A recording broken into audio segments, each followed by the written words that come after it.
I've lived in the Netherlands, in England, in Tunisia, in Mexico, and I've traveled through more than 40 countries, navigating literally and metaphorically through cultures, airports, customs officers, tropical storms, hurricanes, many, many things.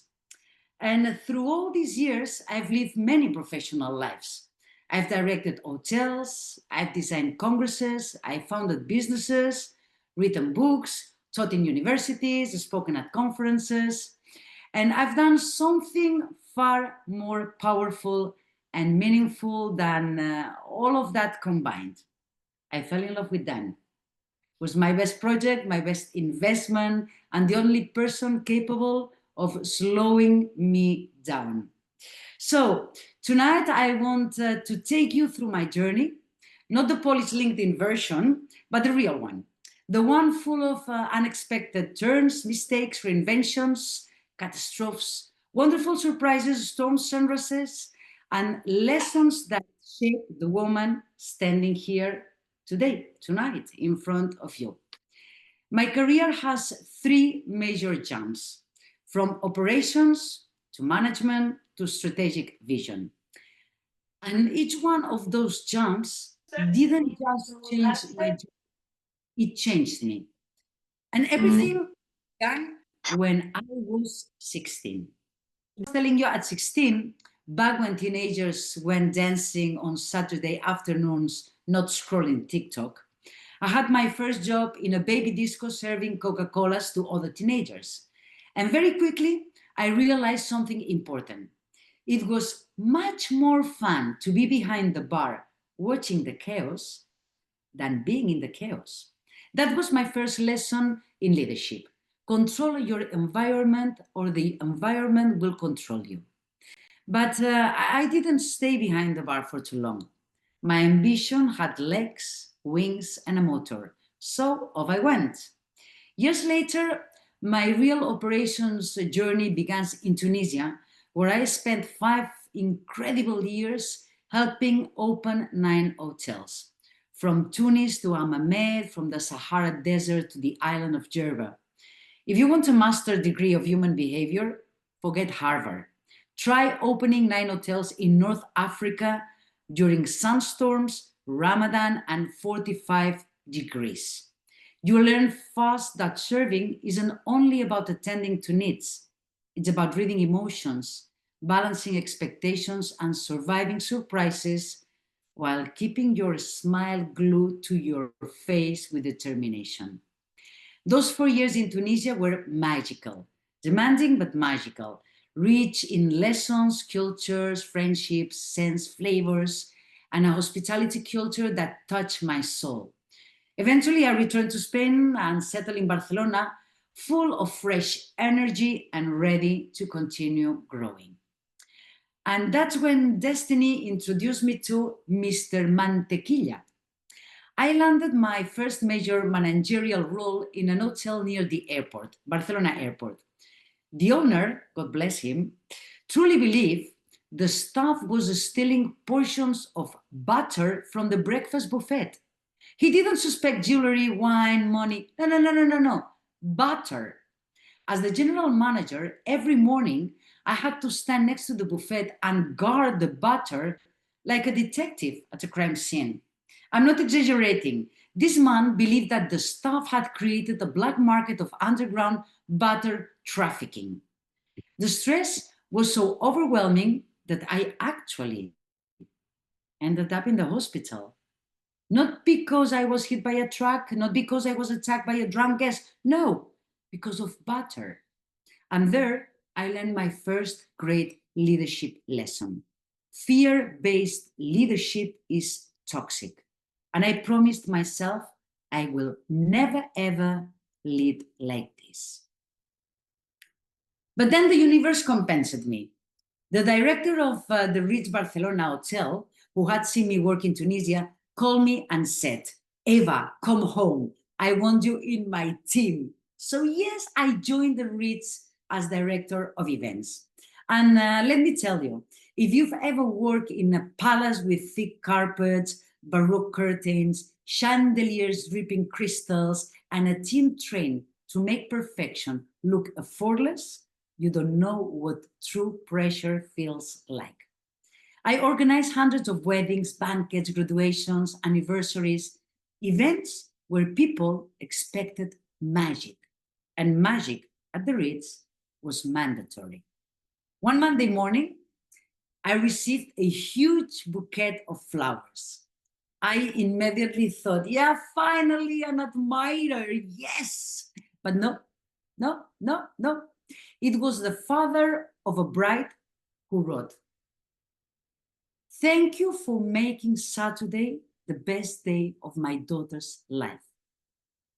That message pierced me because in that moment, I understood that I wasn't just in hospitality. I was working in the business of human emotions. At the Ritz, I learned my third grade life lesson, a motto that became a compass. We are ladies and gentlemen, serving ladies and gentlemen. This philosophy changed everything in me. It places us all, the ones who serve and the ones served, on the same level of dignity. It reminds us that service is not servitude. It's a gesture of love, honor, pride, and humanity. That serving well is an act of generosity. That caring for others, whether through a meal, a room, or an experience, is a deeply human expression of kindness. But yeah, then the glamour ended. Let's go to Ventura in Tarragona. I joined the project to finalize construction, design processes, recruit and train hundreds of staff, and open the first 1,000 rooms of the hotel complex. It could have been magical, except for one tiny detail. Nothing worked. The electronic keys didn't work. The air conditioning didn't work. The bathroom shelves collapsed when you place a hairbrush on them. On opening day, it rained and the ceiling of the breakfast buffet came down. And televisions, of course, didn't work either. So one day, a British gentleman, and I emphasize gentleman with all the irony available, became furious because the TV wouldn't show the football match. I attended him 3 times at reception, offered him to watch the match at the bar, free drinks included. I sent the technician 3 times, knowing nothing could be fixed because nothing was working.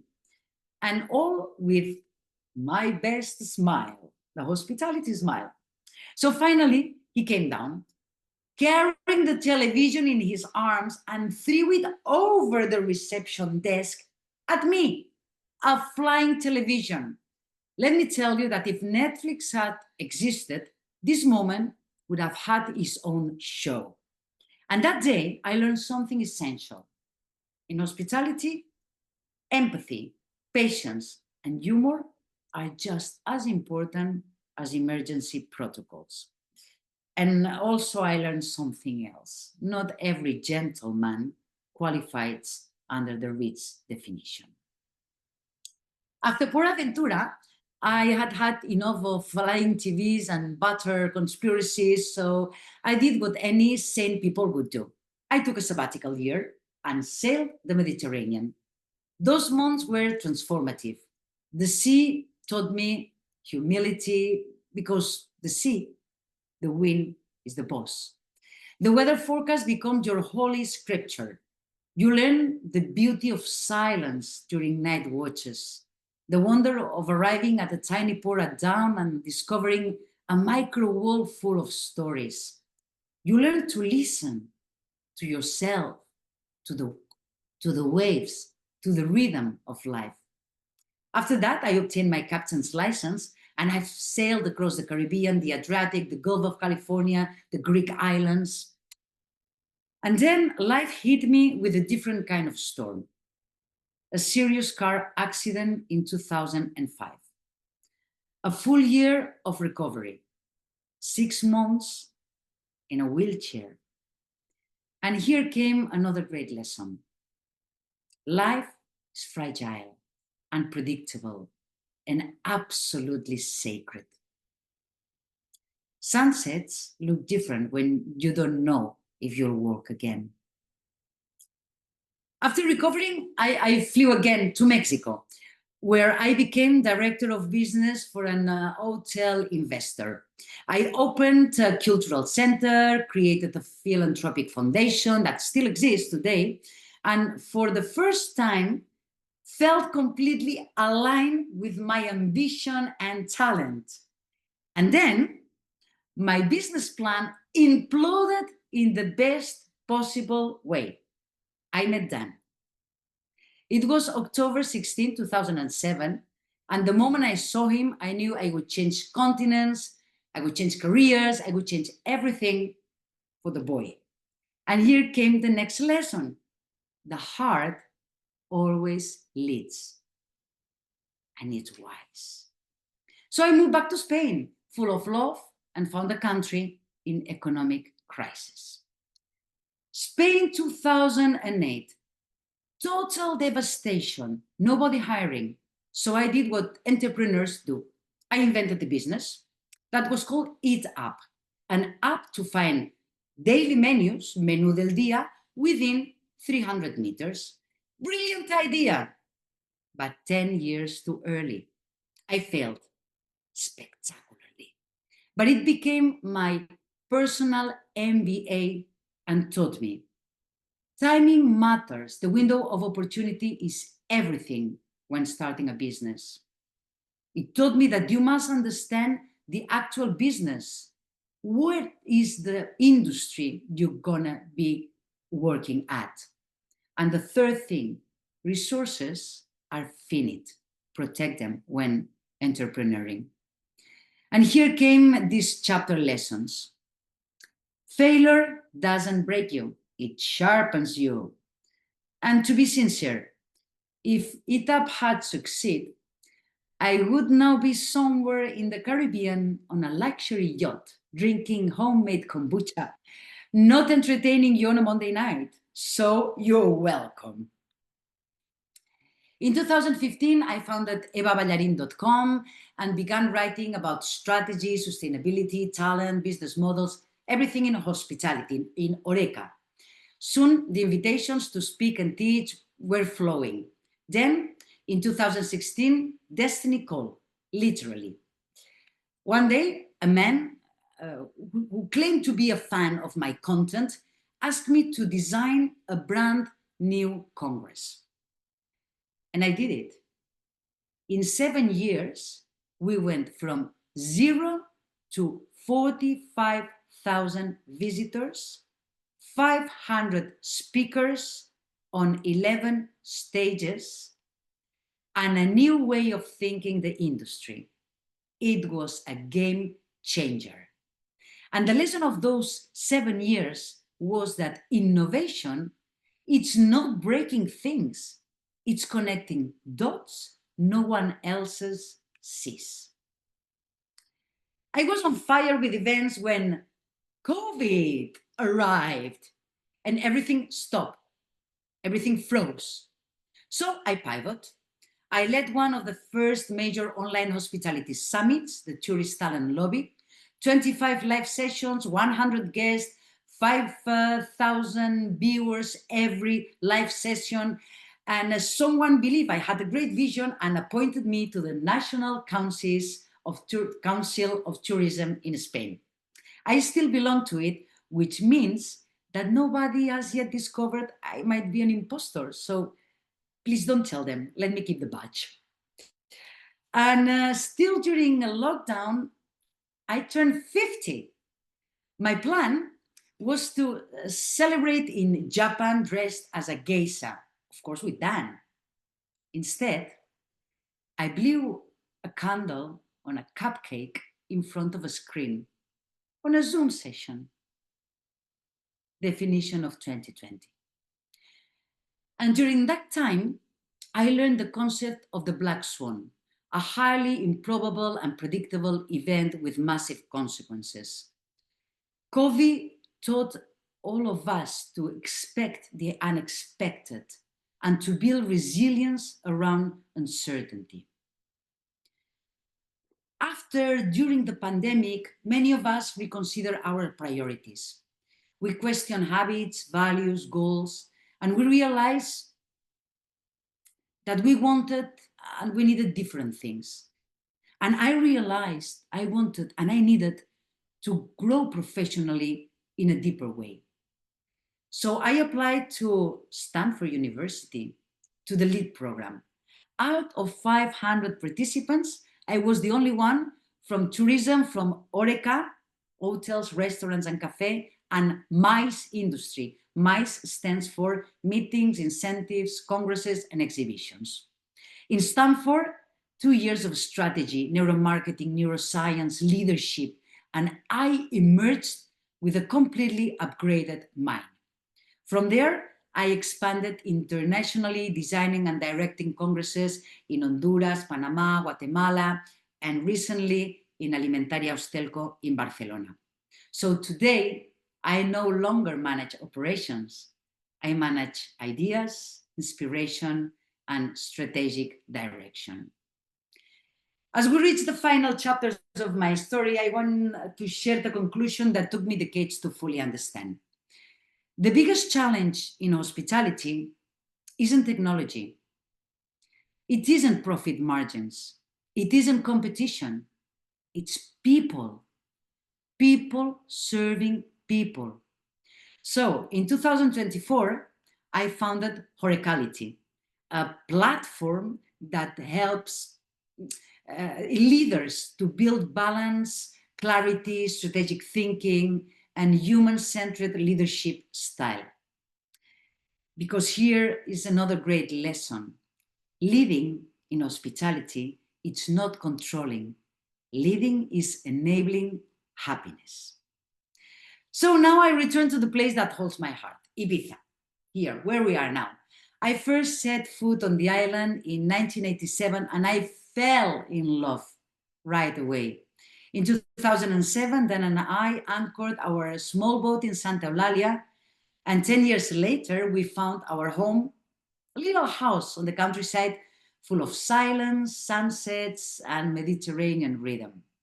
Here, my emotional chemistry is perfectly calibrated. Serotonin from the sea, cortisol regulated with long walks, and lots of oxytocin from hugging Dan and Pisco. From here, I write, I teach, I design congresses, I mentor leaders, and I advocate for what I truly believe. Hospitality is not just a business. It is a way of loving the world. So let me leave you with the map I carry on, the one I earn, sometimes the hard way. At 16, serving cokes in a baby disco while hormones outdance the music, I learned my first rule. Control your environment or the environment will control you. You don't hold the bar holds you. In Tunisia, while opening 9 hotels across deserts and coastlines, I learned that service is understanding people. In Barcelona, defending a buffet like a butter detective, I learned that fear-based leadership is toxic.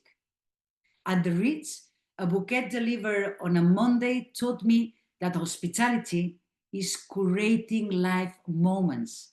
Guided by the compass, we are, ladies and gentlemen, serving ladies and gentlemen. Because when dignity flows both ways, service becomes love. In Port Aventura, the day a flying TV nearly took my head off, I learned that empathy, patience, and humor are survival tools. At sea, I learned that storms are inevitable, but peace is a choice. Trim the sails, not the dream.